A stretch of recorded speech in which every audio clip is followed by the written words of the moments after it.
जय हिंद दोस्तों, स्वागत है हमारे इस YouTube चैनल पे। जैसा कि आप लोगों को पता है कि अभी बिहार पॉलिटेक्निक एंट्रेंस का एग्ज़ाम बहुत ही नज़दीक आने वाला है। मेरा मतलब कहने का है कि एग्ज़ाम बहुत ही जल्द होने वाला है। आज से लगभग ठीक 15 दिन के अंदर हम लोगों का बिहार पॉलिटेक्निक का एग्ज़ाम होने की पूरी तरह से संभावना है।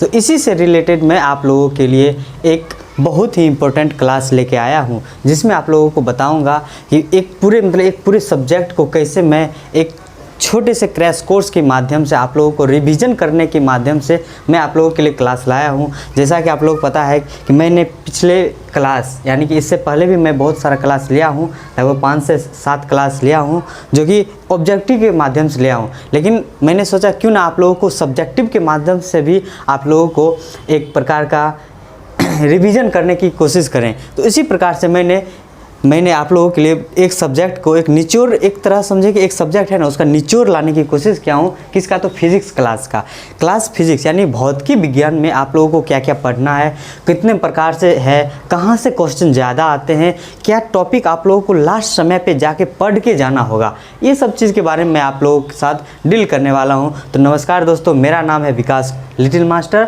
ठीक है, आप लोग हमें प्यार से लिटिल मास्टर कह सकते हैं। और स्वागत है हमारे इस यूट्यूब चैनल पे जिसका नाम है इफर्ट प्लस, ठीक है। तो आइए आप लोगों का मतलब बिहार पॉलिटेक्निक एंट्रेंस 2024 पे जो भी इम्पोर्टेंट सब्जेक्ट है, मतलब सब्जेक्ट के अंतर्गत जो भी ये आते हैं, इन सबको मैंने मॉड्यूल के आधार पे मैंने बांट दिया। मॉड्यूल 1, मॉड्यूल 2, मॉड्यूल 3, मॉड्यूल 4, मैंने पूरे मॉड्यूल कहने का मतलब यूनिट, मैंने जितने भी सब्जेक्ट है ना, मतलब कि सब्जेक्ट के अंतर्गत जितने भी टॉपिक्स हैं उसको मॉड्यूल के आधार पे मैंने बांट दिया। और उस मॉड्यूल को आप लोग जब आप रिवीजन करके जाइएगा, अगले 5 से 10 दिन के अंदर मैं जिस टॉपिक को मैं जैसे ही 10 दिन के अंतर्गत इसको ख़त्म करूंगा, तो आप लोगों को क्या होगा ना कि एक अंदर से लगेगा कि हाँ, मैंने फिजिक्स यानी भौतिकी विज्ञान में जो भी पढ़ा है, जो भी समझा है अभी तक, उस सब को मैंने कैसे अपने आप को डील करूंगा, इस सब के बारे में बहुत अच्छे से बताऊंगा, ठीक है। तो जैसा कि आप लोग पता होगा कि इस सब्जेक्ट से कितना क्वेश्चन पूछता है, तो टोटल 30 मार्क्स का क्वेश्चन आता है, ठीक है। कितने नंबर का? तो 30 नंबर का क्वेश्चन आता है, ठीक है। तो आप लोगों को पता होनी चाहिए कि कौन सा सब्जेक्ट में जो है, मतलब कि इसमें जो कहाँ से कौन से क्वेश्चन आते हैं, कहाँ से आते हैं, इस सब चीज़ के बारे में आप लोगों को बताता हूँ, ठीक है। देखिए, सबसे पहला है मॉड्यूल नंबर 1। मॉड्यूल 1 में हम लोगों को क्या क्या पढ़ना है, जनरली क्या क्या समझना है, इसके अंतर्गत मैं ऐसा नहीं है, देखिए यहाँ पे मैं सब्जेक्टिव डील करूँगा और ठीक रात 8 बजे के आसपास आप लोगों को एक और वीडियो लेक्चर जाएगा जो कि ऑब्जेक्टिव के माध्यम से, यहाँ सब्जेक्टिव रहेगा, वहाँ ऑब्जेक्टिव रहेगा, ठीक है। इसके माध्यम से देखिए, सबसे पहले आता है मॉड्यूल 1। मॉड्यूल 1 के अंतर्गत हम लोग को पढ़ना क्या है? मापन, ठीक है। मॉड्यूल 1 के अंदर मापन होता है, सदिश अदिश राशि पढ़ना है, गति तथा गति के नियम और गुरुत्वाकर्षण, ठीक है। तो अगर मैं इस बात करूँ इस मॉड्यूल से, सिर्फ इस मॉड्यूल से कितना नंबर आने की संभावना है, तो 10 से 12 नंबर, क्योंकि ये वेटेज रखता है। 10 से 12 नंबर का क्वेश्चन यहाँ से आने की संभावना रहता है, क्योंकि इसी के अंतर्गत हम लोगों को ढेर सारा पढ़ना है। जैसे मापन क्या है, मापन के बारे में हम लोगों को समझना है, ठीक है। इस सब के बारे में हम लोगों को देखना है। मापन यानी कि कोई भी चीज़ को हम लोग कितना मापते हैं, कितना उसको, मतलब कि जैसे जाते होंगे कहीं पे भी दुकान में या फिर कहीं पर भी, तो आप वहाँ पे माप के ही कोई भी सामान लेते हैं, ठीक है। तो मापन क्या है? मापन के अंदर हम लोगों को पढ़ना है कि उसकी पद्धति, यानी कि उसको पद्धति क्या है, हम लोग आज से बहुत साल पहले उसको कैसे मापते थे, क्या करते थे, इसके बारे में जानना है, ठीक है। उसके नीचे आता है सदिश अदिश राशि। तो जैसे मापने की आधार आया ना, उसी प्रकार उसको सदिश अदिश राशि में हम लोग उसको खंडित करते हैं, तोड़ते हैं, इसके बारे में। फिर जैसे जैसे आगे बढ़े तो न्यूटन साहब आते हैं, वो गति के नियम देते हैं, गति क्या है इसके बारे में समझेंगे। उसके बाद गुरुत्वाकर्षण, और फिर वहीं पे आता है गुरुत्वाकर्षण, वही सेब गिरने वाला, हाँ। तो यही सब के बारे में हम लोग यहाँ पे चर्चा करेंगे। तो ये टॉपिक, ये मॉड्यूल जो है ना, आप लोगों के लिए बहुत इंपॉर्टेंट होगा, ठीक है। तो आप लोग इस मॉड्यूल से लगभग 10 नंबर के आसपास अप्रॉक्स इतना क्वेश्चन तो आता ही है, हर साल आता है। और यहाँ पे मैं आप लोगों को इसके बारे में अच्छे से, बहुत ही अच्छे से और शॉर्ट माध्यम से, रिवीजन के माध्यम से आप लोगों को समझाऊंगा। और हाँ, न्यूमेरिकल तो रहेगा ही, इसलिए मैं न्यूमेरिकल पर भी फोकस करूंगा। ऑनलाइनर क्वेश्चन तो डील होगा ही होगा, लेकिन ये जो है ना न्यूमेरिकल, यहाँ पे बच्चा लैग करते हैं, इसलिए हम लोग क्या करेंगे, इस पर भी आप लोगों को अच्छे से डील करूँगा, ठीक है। तो हम लोग मॉड्यूल 2 के बारे में जानते हैं। मॉड्यूल 2 के बारे में जो भी समझना है, जो भी बात है, इसके बारे में देखते हैं। इसमें हम लोगों को प्रॉपर क्या क्या पढ़ना है इसके बारे में हम लोग देखते हैं। ठीक है, देखिए इसके अंतर्गत जो भी हम सबसे पहले इसमें से यहाँ पर से कितना नंबर का क्वेश्चन आता है ये हम सबसे पहले देख लेते हैं। जैसे देखिए यहाँ 10 से 12 नंबर आता है और यहाँ पे आप लोगों को लगभग 8 से 10, कितना मैं बोल रहा हूँ, 8 से लगभग 8 से 10 नंबर, यानी मेनली ये समझिए ये दोनों टॉपिक से ही लगभग आपको 20 मार्क्स तक का आ जाता है। ठीक है, यहाँ से लगभग 8 से 10 नंबर तक का आपको क्वेश्चन का आंसर क्वेश्चन आ सकता है। ठीक है, 8 से 10 नंबर। ठीक है, इसके अंतर्गत हम लोगों को क्या क्या पढ़ना है, क्या क्या पढ़ना है। सबसे पहले इसके अंतर्गत आता है हम लोगों को प्रकाशिक यंत्र, यानी कि प्रकाश का जो भी यंत्र है, जैसे अवतल दर्पण हो गया, उत्तल दर्पण हो गया, ठीक है, दर्पण हो गया। ठीक है, उसके बाद आता है लेंस हो गया। ठीक है, उसके बाद एक वर्ण विक्षेपण का एक जो मात्रा आता है वो हो गया। उसके बाद एक छोटा छोटा एक जो भी चीज़ इसके अंतर्गत यंत्र का यूज हम लोग करेंगे ना, क्योंकि फिजिक्स है इसमें तो यंत्र समझ रहे, इंस्ट्रूमेंट, यानी कि जो भी इसके अंतर्गत जो भी हम सामान, जो भी एक माध्यम का हम लोग यूज करेंगे वो सब चीज़ आता है। तो उस सब का चीज़ को हम लोग कैसे यूज करेंगे, क्या क्या है उसके बारे में हम लोग जानेंगे। उसके बाद ठीक नीचे हम जानेंगे प्रकाश, क्योंकि फिजिक्स है, फिजिक्स के अंतर्गत हम लोग इस मॉड्यूल के अंतर्गत हम रखें हैं सिर्फ उसी को, किसको, तो प्रकाश। तो इसके अंतर्गत आएगा क्या, प्रकाश की प्रकृति, यानी कि प्रकाश कैसे पृथ्वी तक आती है, फिर पृथ्वी पे आके वो क्या क्या करती है, क्या क्या उसके अंतर्गत आता है, ये सब के प्रकृति हो गया। उसके बाद वो परावर्तन करते हैं, प्रकाश कैसे परावर्तित होती है इसके बारे में जानेंगे। ठीक है, उसके बाद जानेंगे प्रकाश का अपवर्तन, प्रकाश का परावर्तन तो जानते होंगे, अपवर्तन के बारे में भी जानेंगे कि ये किस प्रकार से है, इसको किसने लाया, अपवर्तन को किसने लाया, इसका क्या क्या नियम है, जो भी नियम है इस सब के बारे में हम लोग किस में जानेंगे, प्रकाश का अपवर्तन में। उसके बाद उसी के अंदर जैसे ये दोनों है प्रकाश का क्या, दर्पण से रिलेटेड, लेकिन उसी के नीचे आता है लेंस के बारे में हम लोग देखते हैं, लेंस से परावर्तन क्या होता है, ये सब के बारे में हम लोग क्या मतलब किस मॉड्यूल में जानेंगे, तो मॉड्यूल नंबर 2 में। और बहुत ही जल्द एकदम शॉर्ट के माध्यम से हम इस सब जितने भी है ना, इस सब के बारे में हम लोग बातचीत करेंगे, समझेंगे, जानेंगे। ठीक है, अगर आप लोगों को मतलब कोई भी दिक्कत होगा भविष्य में, मैं जैसे इसको शुरू करूंगा दिक्कत होगा तो आप लोग हमको जरूर मतलब बताइएगा। ठीक है, अगला आता है मॉड्यूल नंबर 3। मॉड्यूल 3 देखिए 1 2 3। तीसरा नंबर हम लोग मॉड्यूल में क्या पढ़ना है, कार्य ऊर्जा तथा आर्किमिडीज का सिद्धांत। इसके अंतर्गत देखिए कार्य ऊर्जा एवं आर्किमिडीज, यहाँ से सबसे पहले मैं ये बता दूँ कि यहाँ से कितने नंबर का क्वेश्चन पूछता है। यहाँ से लगभग आप लोगों को पूछता है, एक सेकेंड,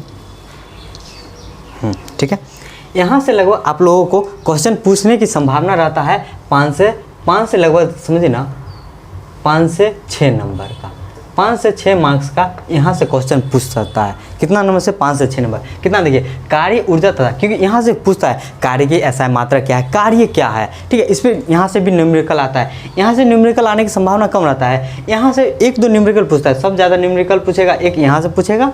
ठीक है, और कुछ यहाँ से आने की संभावना रहता है। ठीक है, इसके बारे में जानेंगे आगे, पहले यहाँ देख लेते हैं कार्य ऊर्जा तथा आर्किमिडीज का, यानी कि इसके बाद में कार्य क्या है, ऊर्जा क्या है। ठीक ना, कोई कुली हो गया, कुली के बारे में जानेंगे, कुली क्या कैसे अपना वजन उठाते हैं। ठीक है, कार्य क्या होता है, इस सब के बारे में हम लोग समझेंगे। उसके बाद आता है पदार्थ का अनुगति सिद्धांत एवं उष्मा का संचरण।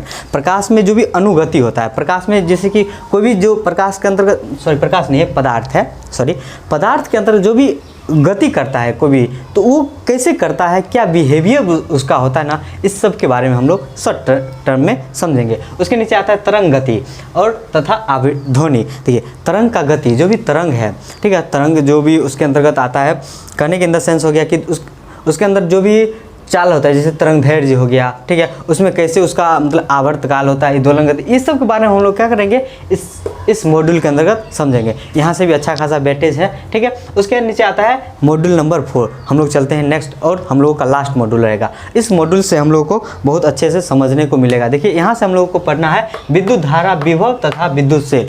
विद्युत धारा क्या है, ठीक है, विद्युत धारा के बाद उसके अंतर्गत विद्युत धारा क्या है, विभव क्या होता है। ठीक है, उसके बाद विद्युत सेल यानी जो बैटरी होता है ना, बैटरी के बारे में समझेंगे। एकदम हम लोग समझेंगे क्या, प्रैक्टिकल कोशिश करेंगे कि जितना ज़्यादा प्रैक्टिकल हो सके आप लोग दैनिक जीवन में मैं आप लोग घुमाऊंगा, कैसे ऐसे घुमाऊंगा। ठीक है, उसके बाद आता है ओम का नियम। आप लोग ओम के नियम के बारे में जानते होंगे, तो यहाँ से डायरेक्ट क्वेश्चन पूछ देता है कि ओम का नियम क्या है, ओम का नियम का प्रतिपादन जो है, मतलब ओम का नियम को किसने लाया था, ओम का नियम किसका मतलब प्रोपोर्शनल होता है, इस सब के बारे में हम लोग नियम के बारे में जानेंगे। उसके बाद आता है प्रतिरोध यानी कि धारा को रोकने वाली जो होती है ना, उसको प्रतिरोध कहते हैं। ये प्रतिरोध जो है इसको कैसे रोकते हैं, क्या होता है, इस सब के बारे में हम लोग समझेंगे।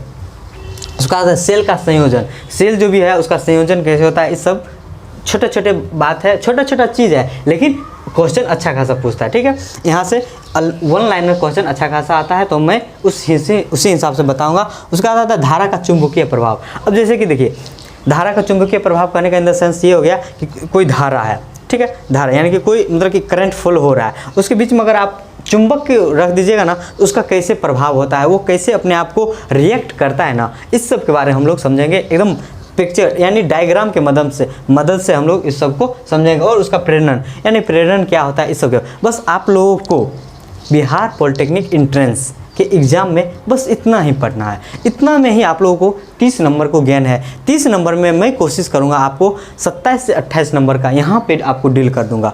बस ये है कि आपको होल्ड करने की क्षमता कितना है, क्योंकि यहाँ पे जो है ना, ये है हो गया आप लोगों को कंपटीशन लाइन। कंपटीशन लाइन करने का मतलब कि आप लोग अपने जीवन का, अपने लाइफ का फर्स्ट टाइम ये एग्ज़ाम देने वाले हैं, यानी कि कंपटीशन का। मे भी कोई बच्चा जो है मतलब कोई मेधा छात्रवृत्ति या कुछ का फॉर्म डाले होंगे, लेकिन अगर कहा जाए कोई भी एंट्रेंस का, तो यहाँ से आप लोग फर्स्ट टाइम यहाँ पे ये दे रहे हैं, तो आप लोग वहाँ पे अपने आप को कॉन्शियस होना है। और यहाँ से आप लोगों को जैसे जैसे बताऊँगा आप लोगों को होल्ड करके रखना है, क्योंकि आप यहाँ पे अगर आप पास होते हैं पॉलिटेक्निक में, अगर आप पास होते हैं और आपको कोई कॉलेज मिलता है, तो आपको वहाँ पे आप लोगों को जो पढ़ाया जाएगा, जो समझाया जाएगा, वो भी प्रैक्टिकल होना चाहिए। ठीक है, आप लोग अपने आप उस चीज़ को क्या सोचते हैं, रटा मेथड नहीं। अगर आप रट रहे हैं, 10th तक आप रट के पास हुए हैं, कुछ भी किए हैं, वहाँ पे आप यहाँ पे आते आते आप लोगों को लैग कर जाएगा। लैग करने का मतलब कि आप लोग वहाँ पे आके टूटने लगिएगा, फिर जाइएगा वहाँ पे तो फिर लगेगा क्या पढ़ रहा हूँ, क्या समझ रहा हूँ, कुछ नहीं आ रहा है। तो इसलिए हम लोग क्या करेंगे ना,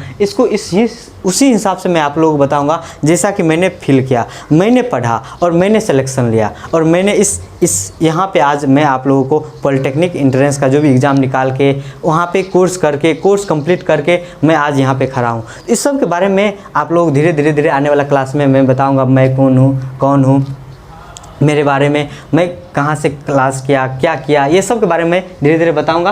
ठीक है, मॉड्यूल के आधार पर, मॉड्यूल 1 हो गया, मॉड्यूल 2, इसी के आधार पर आप लोगों को हर एक सब्जेक्ट का मैं लाने की कोशिश भी करूंगा। ठीक है, तो जैसा कि आप लोग अगर कोई भी दिक्कत होता है तो आप इस व्हाट्सएप ग्रुप है, ठीक है, एक मतलब मेरे वीडियो के डिस्क्रिप्शन में व्हाट्सएप ग्रुप है, आप वहाँ पे ज्वाइन कर लीजिए। कोई भी दिक्कत होता है तो आप वहाँ पे हमसे direct face to face connect हो सकते हैं। और मैंने वहाँ पे बहुत सारे मेरे लगभग कुछ बच्चे वहाँ पे ज्वाइन हुए हैं अभी भी, तो आप लोग भी वहाँ पे जल्दी ज्वाइन कर लीजिए। ठीक है, और अगर आप लोगों को कहीं पर भी कोई दिक्कत होगा तो आप हमसे डायरेक्ट बात करिएगा। और इस मॉड्यूल के आधार पे मैं आपको बहुत जल्द ही अगले 10 दिन के अंदर कोशिश करूँगा, 10 दिन, क्योंकि आज हो गया 9 मतलब 9 तारीख के आसपास, लगभग आज 9-10 हो गया। ठीक है, तो इसके बाद जैसे अगले 20 तारीख तक आप लोगों को ये सब्जेक्ट पूरी तरह से न्यूमेरिकल, सब्जेक्टिव और ऑब्जेक्टिव तीनों के माध्यम से आप लोगों को एकदम तैयार रहना है, और तैयार हो ही जाएगा, मैं कराऊंगा, और मेरी ये गारंटी रहेगा, क्योंकि मैंने ये पढ़ा हूँ, मैं ये समझा हूँ, और मैं आप लोगों को अच्छे से ये डील करूँगा। ठीक है, तो ठीक है, अब और अगर आप लोगों को ठीक है कोई दिक्कत होगा तो आप लोग हमसे बात कर लीजिएगा। मिलते हैं एक नए क्लास में, नई क्लास क्या, नए मॉड्यूल में। ठीक है, मॉड्यूल मेरा 4 है, चारों मॉड्यूल के आधार पर आप लोगों को डील करूँगा। ठीक है, ठीक है, धन्यवाद।